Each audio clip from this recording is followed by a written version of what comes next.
मैं भी बड़ा अजीब हूँ, इतना अजीब हूँ कि बस खुद को मिटा दिया और मलाल भी नहीं।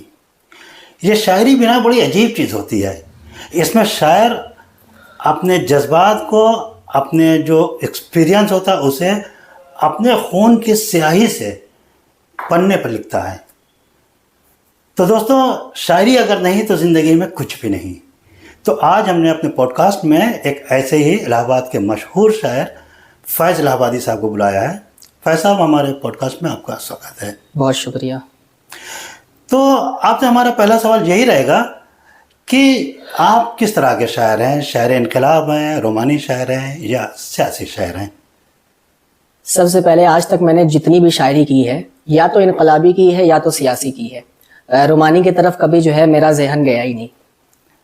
तो कभी कोई शायर आपने रोमानी नहीं लिखे हैं? नहीं, लिखा ऐसी बात नहीं है। जब तक माहौल में थोड़ा मसाला नहीं डालेंगे तब तक जो है दाद मिलनी नहीं है। तो अगर कोई ऐसा शेर हो तो सुनाइए। मैंने 2-3 साल पहले एक शेर कहा था, बतौर खास 4 मिसरे मुलाहिजा फरमाए। एक वादा ये कर लिया मैंने, एक वादा ये कर लिया मैंने, प्यार ज्यादा ये कर लिया मैंने।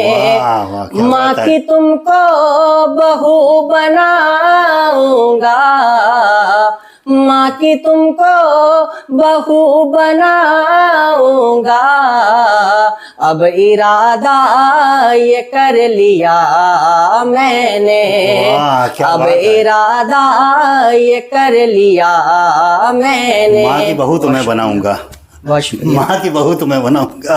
बेहतरीन अल्फाज का इस्तेमाल किया है। अच्छा, तो ये बताइए, आपका पहला शेर कब और किन हालात में निकला? देखिए, मैंने सबसे पहले एक नज्म कही थी जिसमें साहित्यकारों को, नेताओं को, पत्रकारों को आईना दिखाने का काम किया था। वो मैंने एक मुकम्मल नज्म कही थी जो भारत भर में बड़ी मशहूर हुई थी और वॉइस ऑफ इंडिया ने भी उसे दिखाने का काम किया था। जी जी जी जी। तो वो पहली नज्म, सबसे पहली नज्म मेरी वही थी। अच्छा, तो लोगों का जो आपके प्रति रवैया रहा है वो कैसा रहा है? मतलब आपकी हौसला अफजाई की है शुरुआत में या हौसला शिकनी? नहीं, मैंने आज तक जितने लोग भी हैं, चाहे वो किसी भी दल के नेता हो, हमेशा उन्होंने मेरी हौसला अफजाई की है, कभी तंज नहीं किया। तो ये आपका कभी कोई उस्ताद भी रहा है, कोई सीनियर, किसी से आपको मदद मिली या अपने ही शौक से आप आगे बढ़ते गए? नहीं, मैंने उस्ताद तो किसी को नहीं बनाया, लेकिन बड़े शायरों से मदद जरूर मिली है। जैसे राहत साहब हो गए, मुनव्वर राना साहब हो गए और पड़ोसी मुल्क के हबीब जालिब हो गए।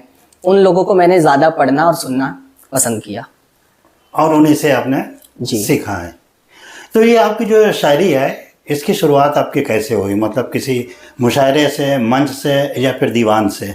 नहीं, सबसे पहले मेरी शायरी की शुरुआत दीवान से हुई है। दीवान आपको पहले शायर हुआ है, उसके बाद फिर जी आप इसमें आए हैं। अच्छा, ये वक्त के साथ साथ हर इंसान बदलता है, उसके अंदर मैच्योरनेस आती है, चीज़ें बदलाव होती हैं और एक्सपीरियंस अलग होते हैं। देश और दुनिया को देखने का भी जो नज़रिया होता है वो अलग होता है। तो आपकी शायरी में क्या कोई बदलाव आया है पहले से अपने?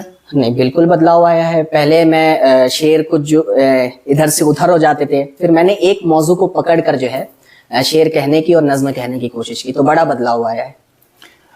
तो आप शायर इनकलाब के तौर से जाने जाते हैं। ये फैज़ इलाहाबादी साहब को जो लोग जानते हैं, दुनिया जानती है, वो शायर इनकलाब की तरह से, ठीक है ना? जी जी।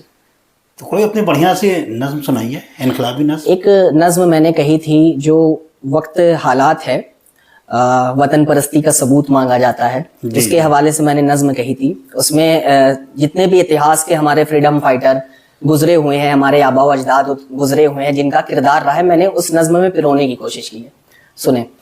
ये टीपू से भी चिढ़ते हैं, ये नेहरू से भी चिढ़ते हैं, जिसने इस देश को सींचा है उस बापू से भी चिढ़ते हैं।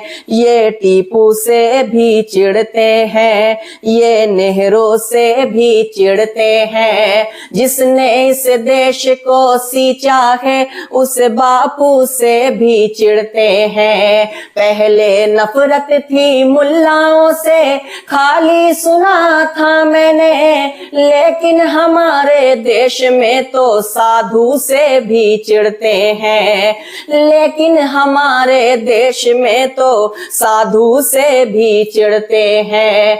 नाज़े करे जमाना कुछ करके अब दिखलाओ ना, बस इतनी गुजारिश है साहिब, आपस में मत लड़वाओ ना, आपस में मत लड़वाओ ना। मैंने किसी एक दल को टारगेट नहीं किया इसमें, मैंने तमाम देश के नेताओं को जो है आईना दिखाने का काम हर किया नेता है। का यही काम है। और शेर देखिए, कितनी मुश्किल से मिली है इस आजादी को याद करो, कितनी मुश्किल से मिली है इस आजादी को याद करो। अशफाकुल्लाह और बिस्मिल के उस नाम को आबाद करो। हर धर्म जात का खून है शामिल भारत की इस मिट्टी में, इस पाकीज़ा भारत को साहिब अब ना तो बर्बाद करो, इस पाकीज़ा भारत को साहिब अब ना तो बर्बाद करो। और ये एक सवाल है, जितने भागे हैं भारत से वो चोर पकड़ कर लाओ ना, बस इतनी गुजारिश है साहिब, आपस में मत लड़वाओ ना, आपस में मत लड़वाओ ना। लोग कहते हैं कि मुसलमानों ने इस देश के लिए क्या किया, मुसलमानों ने इस देश को क्या दिया। मैं शायर हूं, मेरा जिम्मेदारी है कि मैं गिनाऊं मुसलमानों ने इस देश के लिए क्या किया। दुश्मन देश के टैंक को हमीदे ने उड़ाया था, कलाम ने भारत के खातिर मिसाइल को बनाया था, कलाम ने भारत के खातिर मिसाइल को बनाया था। नौशेरा का शेर जिसको कहते हैं भारतवासी, उसे उस्मान ने पाकिस्तान के सैनिक मार गिराया था, उसे उस्मान ने पाकिस्तान के सैनिक मार गिराया था। जितनी लिखी है तारीख है वो तारीख है मिटाओ ना, बस इतनी गुजारिश है साहिब, आपस में मत लड़ाओ ना, आपस में मत लड़ाओ ना। बहुत शुक्रिया। बड़ी शानदार आपने नज़म लिखी है।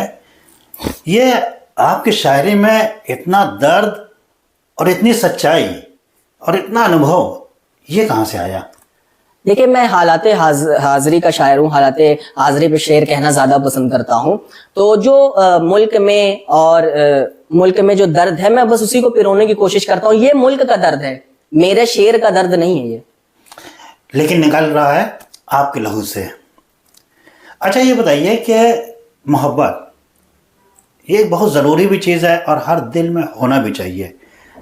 आपकी ज़िंदगी में क्या मायने रखती है? देखिए, कभी मोहब्बत तो हो ही नहीं, लेकिन मोहब्बत को लोग क्यों ऐसे करते हैं कि एक लड़के की लड़की से मोहब्बत है तो उसको मोहब्बत कहते हैं। नहीं, मोहब्बत के बगैर मोहब्बत आप मुल्क से भी करते हैं, भाई बहन से भी करते हैं, मोहल्ले से भी करते हैं, देश से भी करते हैं, हर चीज से। नहीं, देश से तो बड़ी मोहब्बत है, तो मोहब्बत के बगैर दुनिया नहीं है। तो रमेश साहब हमने की नहीं है। रमेश साहब का एक शेर है कि नया पाने की चाहत में पुराना छूट जाता है, तुझे अपनाओ तो मुझसे जमाना रूठ जाता है। मोहब्बत पढ़ने लिखने में बहुत आसान है, लेकिन मोहब्बत को निभाने में पसीना छूट जाता है। तो मोहब्बत के बगैर तो दुनिया नहीं है। हाँ, तो ये आपकी जिंदगी में क्या मायने रखती है? बड़ी मायने रखती है। मोहब्बत करनी चाहिए एक दूसरे से। तो आप सबसे ज्यादा मोहब्बत किससे करते हैं? अपनी फैमिली से करता हूँ, अम्मा अब्बा से करता हूँ। और देश से? देश से तो मोहब्बत है, देश से तो मेरी शायरी में पता चल रहा है देश से कितनी मोहब्बत है।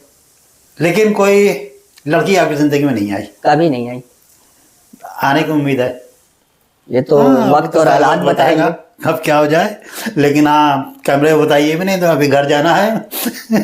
मम्मी पापा होंगे ना? जी जी। हाँ, तो फिर बताने की जरूरत भी नहीं है। अब एक गंभीर सवाल कि क्या ये जो शायरी है ये आपके लिए ग़िज़ा है, भूख है, क्या है? नहीं, शायरी मेरे लिए ग़िज़ा है। बहुत लंबे समय तक मंच नहीं मिलता या बहुत लंबे समय तक मैं शेर नहीं कह पाता, तो एक अंदर से ऐसी भूख सी लगती है कि नहीं बस कहना है मुझे, सामने वाले को मुझे अपने जज्बात को सुनाना है, तो शायरी मेरे लिए ग़िज़ा है।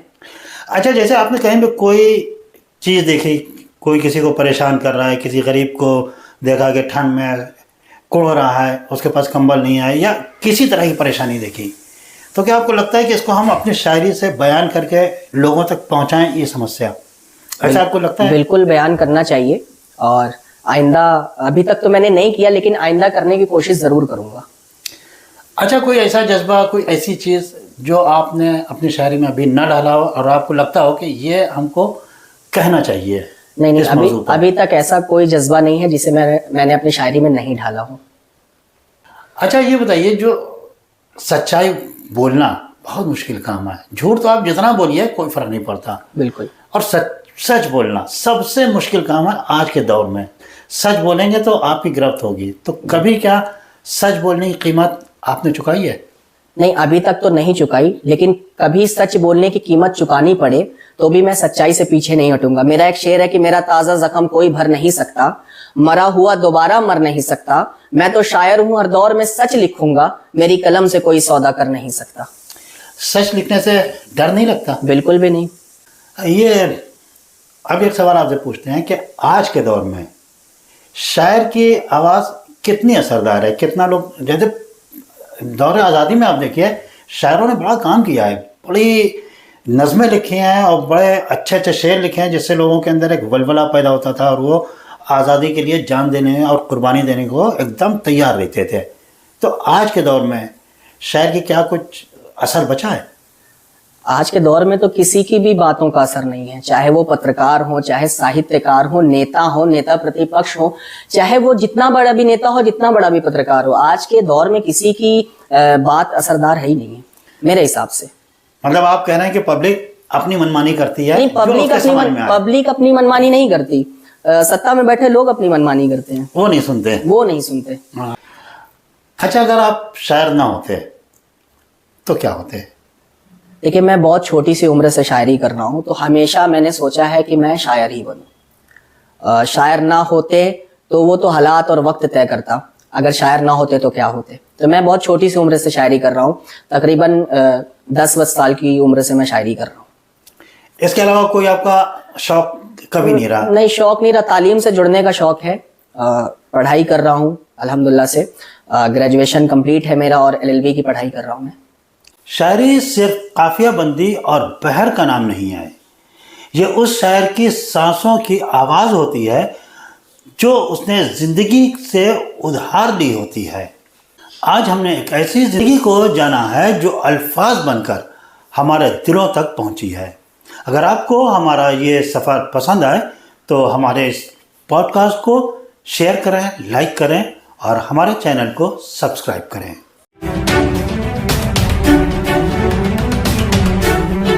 वॉइस ऑफ इंडिया, सबसे तेज, सबसे सटीक।